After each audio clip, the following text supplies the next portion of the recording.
گوجری زبان میں اپڈیٹ سنیے۔ بھارتی غاصب ہندو انتہا پسند حکومت اپنے زیر تسلط جموں کشمیر میں آزادی کی مقدس اور ہمگیر تحریک نہ دبان واسطے ظالمانہ حربہ تحت کنڈا آزما رہی ہے، جیڑا ان کی نام نہاد جمہوریت کا دعویٰ نہ بے نقاب کر رہے ہیں۔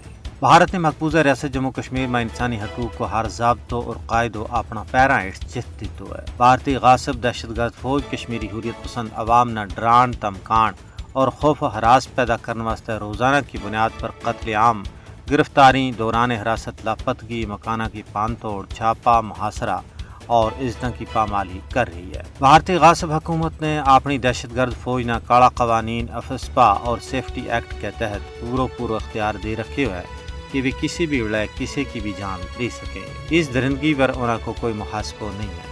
5 اگست 2019 جد تو بعد بھارتی غاصب حکومت نے کشمیر کی خصوصی حیثیت کو ختم کیا ہے، ظلم و ستم اور غیر سامانی کر کے اپنی نام نہاد جمہوریت کی مٹی پلید کر دیتی ہے۔ یہ سارا ظلم جبر کو کھیڑ بھارتی فوج اس واسطے کھیڑ رہی ہے تاکہ کشمیر کا لوگوں نے اپنا پیدائشی اور بنیادی حق کے خود ارادیت تو دستبردار کی جا سکے۔ اقوام متحدہ کی کئی رپورٹاں اور انسانی حقوق کی عالمی تنظیموں کا ثبوتوں کے باوجود درندگی کو یہ ننگو ناچ جاری ہے۔ پوری ریاست جموں کشمیر میں مودی حکومت نے دہشت کو راج قائم کیے ہوا ہے۔ بھارت کو کشمیریوں کا جمہوری حق تو انکار نہ صرف جمہوری اصولوں بلکہ اقوام متحدہ کا چارٹر کی کھلی خلاف ورزی ہے۔ کشمیریوں نے ان کو حق دوالنے میں مدد کرنی عارضی شعور انسان کو فرض ہے۔